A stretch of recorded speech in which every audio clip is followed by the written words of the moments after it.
was not surprised to hear from Hellier again. In the forefront of his mind, he wondered what Hellier was after, and was almost inclined to refuse to see him. In his experience, prolonged post-mortems with the survivors did no one any good in the long run. They merely served to turn guilt into acceptance, and as a moral man, he believed that the guilty should be punished, and that self-punishment was the most severe form. But in the remote recesses of his mind still lurked the nagging doubt which had been injected by Hellier's final words, and so, somewhat to his surprise, he found himself accepting Hellier's invitation to meet him in the St. James's flat.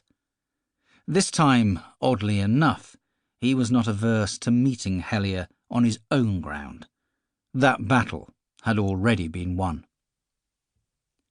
Hellier greeted him with a conventional, "It's very good of you to come, Doctor," and led him into a large and softly luxurious room where he was waved courteously to a chair. "Drink?" asked Hellier. "Or don't you?" Warren smiled. "I have all the normal vices. I'd like a scotch." He found himself sipping a whisky so good that it was almost criminal to dilute it with water, and holding one of Hellier's monogrammed cigarettes. "We're a picturesque lot, we film people," said Hellier wryly. "Self-advertisement is one of our worst faults." Warren looked at the intertwined R.H. stamped in gold on the handmade cigarette, and suspected that it was not Hellier's normal style, and that he went about it cold-bloodedly, in what was a conformist industry. He said nothing, and waited for Hellier to toss a more reasonable conversational ball.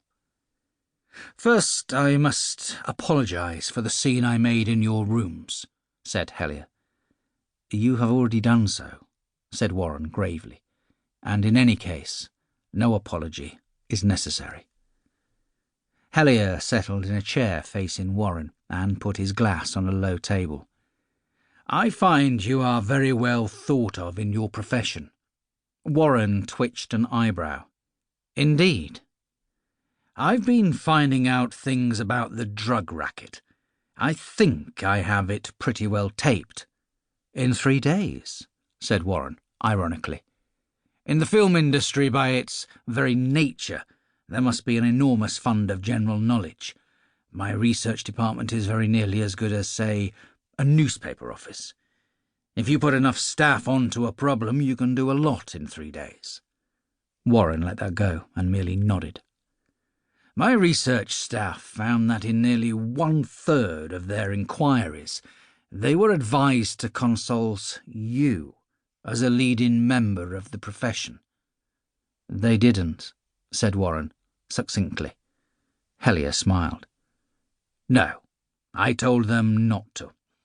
As you said the other day, you're a very busy man. I didn't want to disturb you." "I suppose I should thank you," said Warren, with a straight face. Hellier squared his shoulders. "Dr. Warren, let us not fence with each other. I'm putting all my cards on the table. I also had you independently investigated." Warren sipped whisky and kept steady eyes on Hellier over the glass. "That's a damned liberty," he observed mildly. "I suppose I should ask you what you found." Hellier held up his hand. "Nothing but good, Doctor. You have an enviable reputation, both as a man and as a physician, besides being outstanding in the field of drug addiction." Warren said satirically, "I should like to read that dossier sometime.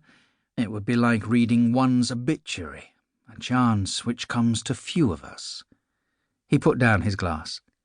"And to what end is all this effort on your part?" "I wanted to be sure that you were the right man," said Hellier seriously. "You're talking in riddles," said Warren impatiently.